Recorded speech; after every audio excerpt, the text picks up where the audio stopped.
Welcome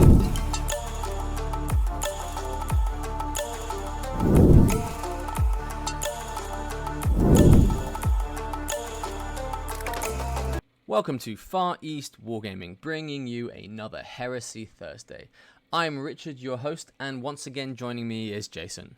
Hello, everyone. Welcome to another Heresy Thursday. Glad to have you aboard and glad to talk about some new stuff for the Solar Aux. Yes, we're going to be looking at the Solar Auxilia today because there's been some articles released in the last couple of weeks that we haven't gone over here. So, well, let's kick it off with tanks and talking about the new Basilisk and Medusa.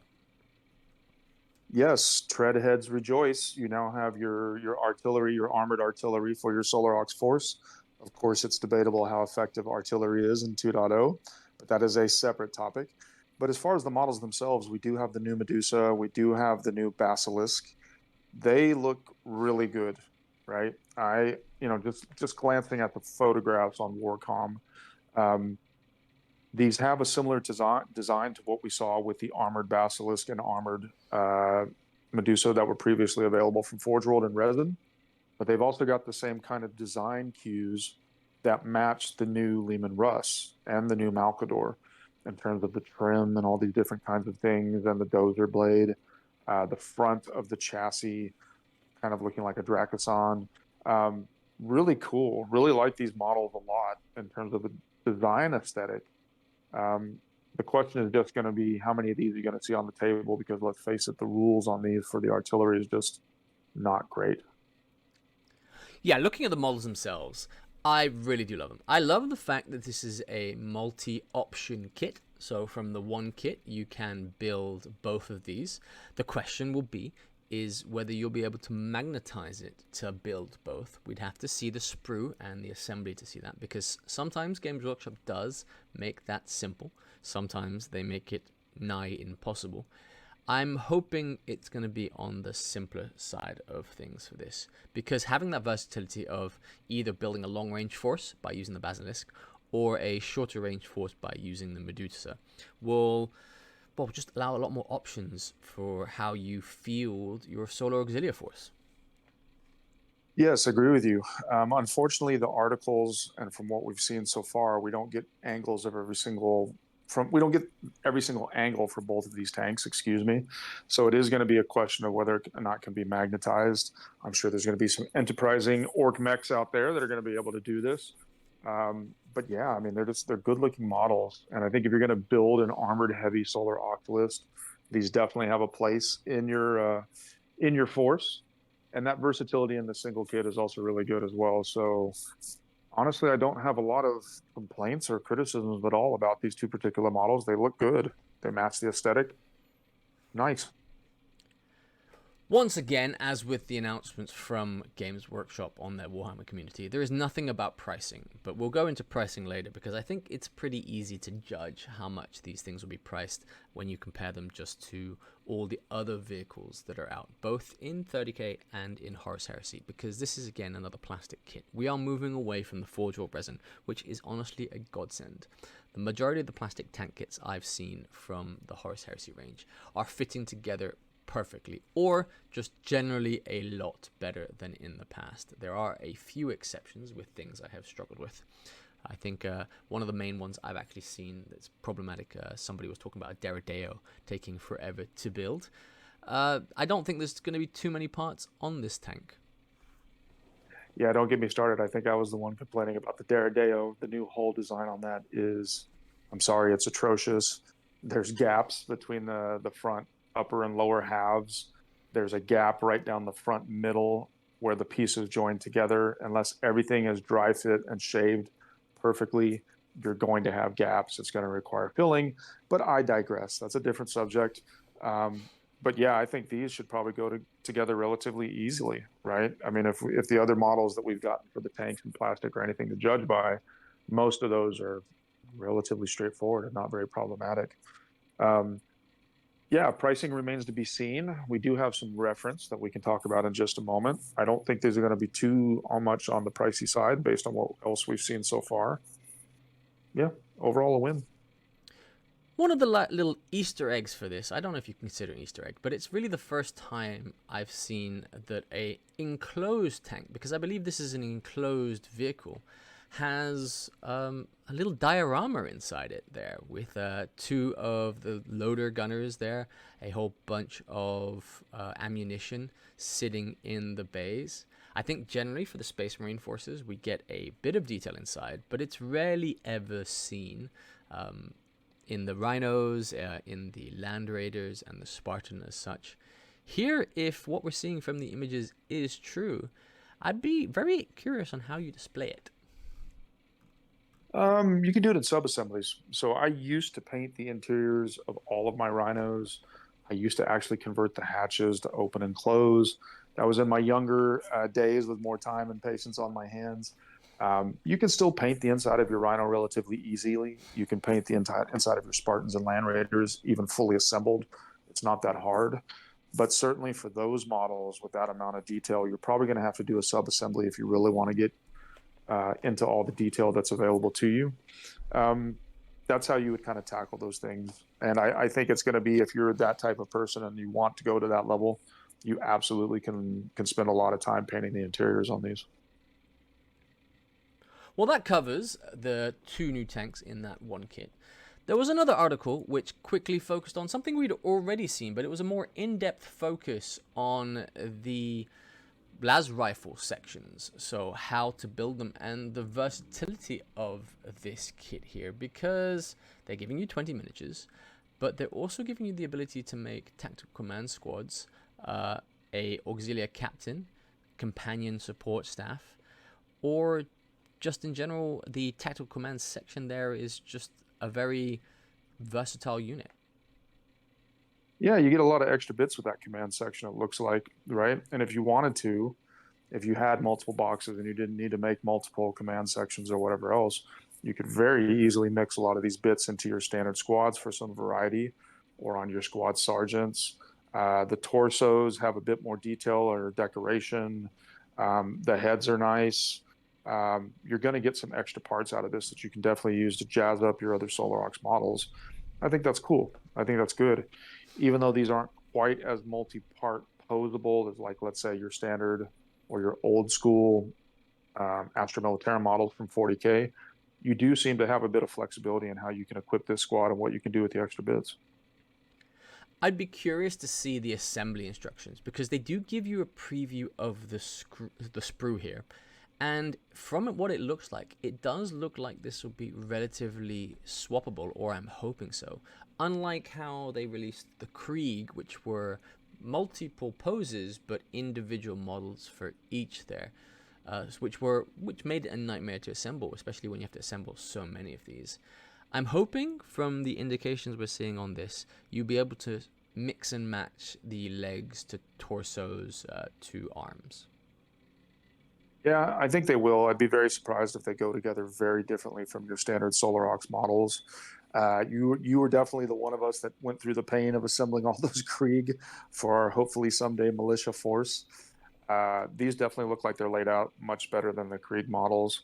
Looking at the sprue, you see some nice little doodads and gubbins here as well. I mean, there's a needler pistol, which will probably be a very useful choice because of the way you can wound easier against high toughness models.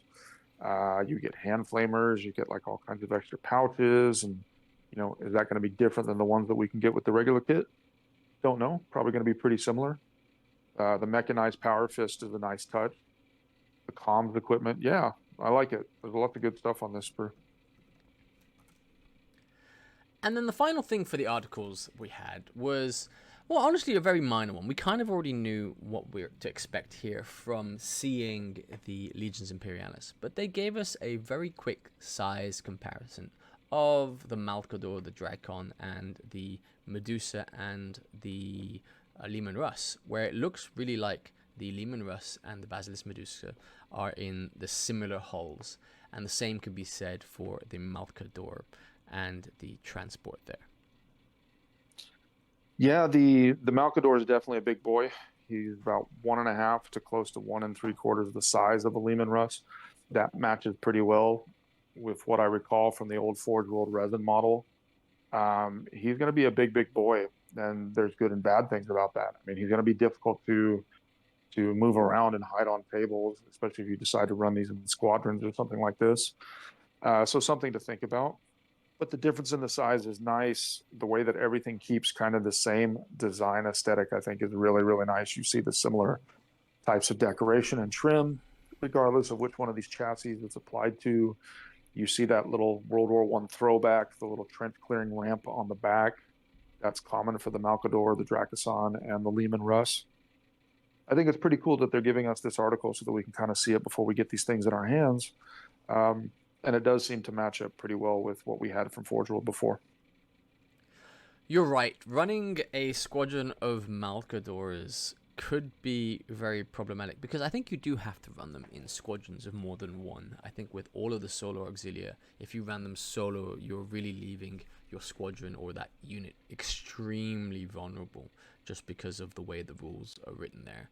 And hiding it is definitely going to be a problem. Moving it around the board, just in general for gameplay purposes, already moving around a Spartan or a Land Raider or even Sicarans for the Space Marines can get quite tricky with terrain.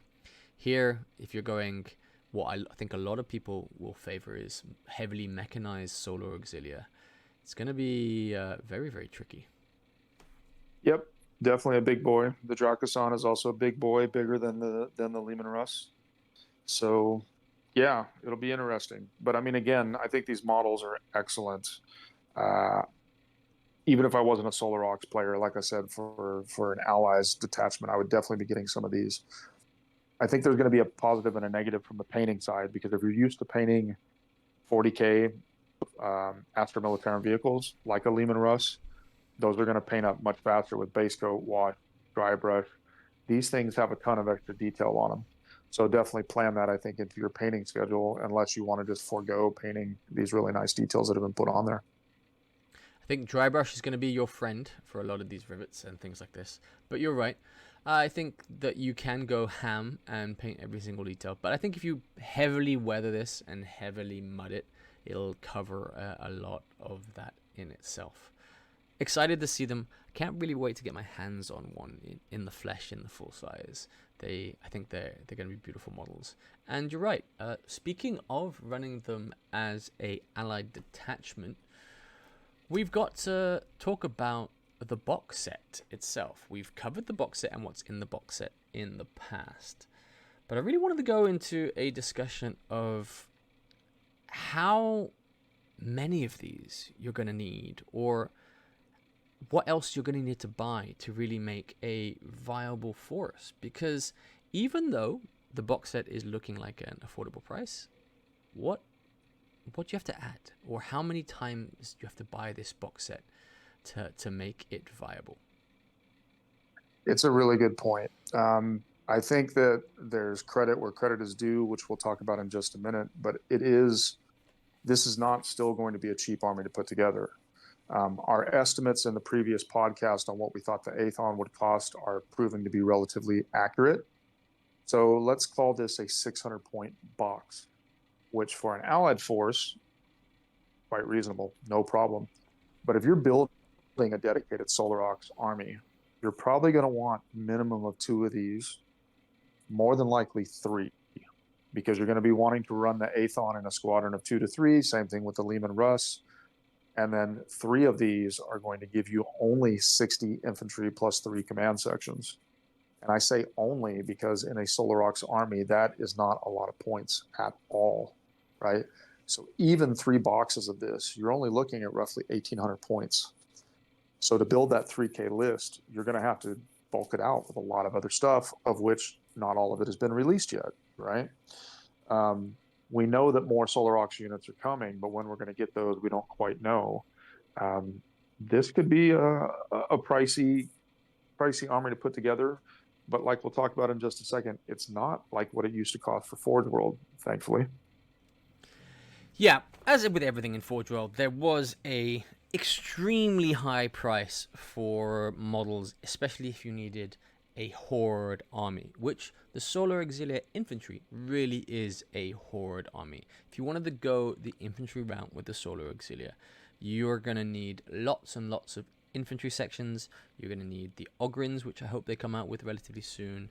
You're going to need also the Velatari, I think they were, the close combat versions of things.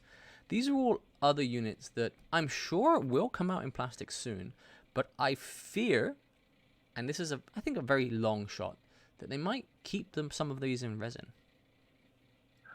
Yeah, it's a good question. I don't think the Velatari, because we've had the sneak peek already, so I think it's pretty well guaranteed they're going to be in plastic.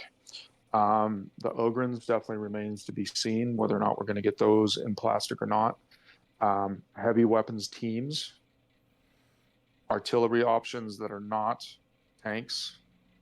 Again, that all still remains to be seen, and I'm sure some of that may even have to do with I don't know how many of these things that they sell. But let's talk about pricing for a little bit, because we got to give credit again where credit is due. So this box is roughly locally here in Malaysia going to be between 800 and 900 Malaysian ringgit. So let's call that 130 to 140 pounds is what we will pay for this box. And those of you in the UK, you're probably going to already know what you're paying for it, but I'm just doing the quick and dirty math, right? If these were bought in the old Forgeworld resin, where applicable, plus plastics, this is what kind of cost you'd be looking at. A Dracasan was like 80 pounds from Forgeworld. A plastic Lehman Russ from 40K is 40 pounds, so we're already up to 120. The Aethon, if we compare that to a Astra Militarum Armored Sentinel, 2750, right? So now we're up to 147.50. Command section for the Solar Aux from Forgeworld was 72, so now we're talking around 240, 250. And then you've also got two 10-man squads of Solar Aux. I think a Tertio was something around 100 pounds. So again, I'm just doing quick and dirty math here based on what I remember about the old Forgeworld prices. To have bought that separately before, talking close to 300 pounds. And here we're able to get a box for 130, 140-ish. That's more than half compared to what you would have had to pay in the past. That is huge. And that's probably one of the biggest discounts I think we've ever seen on a new box. And people can fight me and challenge me on whether or not we're comparing Forgeworld to plastic as, apples to apples. I get all that. But I'm just talking about from a pure wallet perspective, this box is saving you more than half of what you would have paid in the past. I don't think you can argue the numbers there. I do think this is putting it in the price range for a lot more people. My only counter argument to this is it going to tempt people who really shouldn't commit to this force when there's cheaper forces to get? I think it's a really good question. I think it's a good point. Even with the discount versus what you would have used to pay, and what's one of the reasons why the people didn't play Solar Aux was the cost and then having to work with all the resin and everything else. I think it'll actually tempt some 40K players, believe it or not, because the Lehman Russ is going to be usable in 40K. You could run the Aethon as it counts as Armored Sentinel. You can absolutely run the infantry as basic guardsmen, perhaps mixing in some other weapons bits and stuff like this to make them 40K legal. I can definitely see that kind of, cross attraction between the two game systems. Again, if you're going to build just an allied force, this is absolutely a box that's buyable. I would buy one. I am buying one. I'm actually buying two. Yeah, I think it is going to tempt people. I don't see why it wouldn't, unless you just don't really feel like playing Solar Aux. It's definitely value for the set that you're getting here. And if again we compare another price point, which is what will this stuff cost separately once it's available. If we look at the history of other battle forces or combat patrols, anytime GW does these kinds of deals, right, they typically save around 30% off of buying the components separately. So I think the net effect is a huge discount over what you would have got before. I do think the box is quite viable as is. And again, that cross compatibility to 40K, I don't see why people wouldn't be attracted to buy this box. Yep, I look at this battle group and I compare it to the last battle group we got for the Mark IIIs there. And look, model-wise, I think we're close to similar on what is there. It's just requirement of points-wise. I think we're quite far off. As a allied detachment, a 600 point allied detachment, if you wanted to go that way, it's definitely usable. I'd be questioning how effective it would be in a combined force of Space Marines there, where you're really not getting the benefit of the hordes for the infantry or the combined strength of fire for the mechanized side of things. If you wanted to min-max a allied detachment, I think you'd be leaning very heavily for either heavy infantry or heavy mechanized there. Yeah, I think it's fair. I think, if you were willing to spend maybe another 400 points and take 1,000 point allied detachment, right? Um, you can now bump that up by another 2 Leman Russ and still have some points to spare. You could definitely bump it up by another 2 Aethon, as we've seen in the new rules that were released about a week ago. Um, you can get this up to, I think, quite a playable force as an allied detachment. Um, I don't know. I mean, I'm firmly in the camp of good value, surprisingly good value, and quite usable. Uh, I think it's going to be a hit. I really do, and I wouldn't be surprised if this sucker sells out quick. Well, I'm sure it's going to sell out quick. The Horus Heresy range in general has sold out pretty quick there. I think we talked about this on the last time we were talking about this box set, I do think they missed the boat here by not including a Malcador into this, which then would have made this a very viable force. Because the Dracosan is just really too expensive to be carrying your cheap troops across the field with not enough real defense, in my opinion, or enough firepower to really do anything when these infantry are so cheap. A Malcador in this would make 3 of these boxes a very viable, normal playable force, because you'd have a full composition of Leman Russ, a full composition of Sentinels, and a full composition of Malcadors, as well as 60 infantry and 3 command squads. That would have been a playable force. Here now, with 3 Dracosans, if you're buying 3 of these boxes to make a force, you've got, honestly, in my opinion, 3 Dracosans too many. Yeah, it's fair. I can definitely see that point of view. Solar Aux do get a lot of mileage out of their infantry transports, even though it's not in the same way that Marines do, right? Marines want stuff in Rhinos typically being much more aggressive, either to deliver it towards the enemy or to go cap objectives. Solar Aux still wants to be able to cap the objectives, but unless you're talking about the Velatar Storm sections, which are more kitted out for up close and personal, you definitely don't want your basic dudes anywhere near Marines. They're going to get just mulched. But you do certainly want the Dracosan for going out and capping objectives. And I think that's what it's going to be used for. Now, it is debatable, again, to your point about whether or not it's pointed appropriately and has enough firepower. Those are definitely solid takes. But I still think Dracosans and any transport has a place in the Solar Aux because your basic infantry are just so squishy. So look, that was our quick discussion on the Solar Auxilia. I think to summarize, we're happy it's coming out. It's great to see this in plastic. It's great to see what they've released for the range coming up in terms of the mechanized units. I look forward to them releasing the infantry unit updates on the Warhammer community site, and when they do, we'll of course be bringing you our reviews on them. We've had this very sneak preview because of the way they've done it in Legions Imperialis. We kind of know what will be in the upscaled version, but it'd be nice to get a lot of more detail. I really did like what the Legions Imperialis did for their Ogrins there. It was a very different take, more I think they're in some type of harness, which I think would be very cool to see in a larger scale, as well as the Velataris, which seemed a lot more up armored troops for the Solar Auxilia.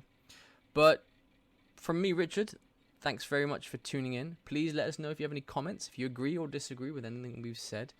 Hit that bell notification, hit the subscribe, hit the like if you did enjoy this video. But I will see you next time. Thanks. Keep those comments coming. We do love interacting with you guys. It also helps the algorithms, let's face it. But we do love the interaction, and we do respond or try to respond to each and every single comment. So we will definitely catch you on the next one.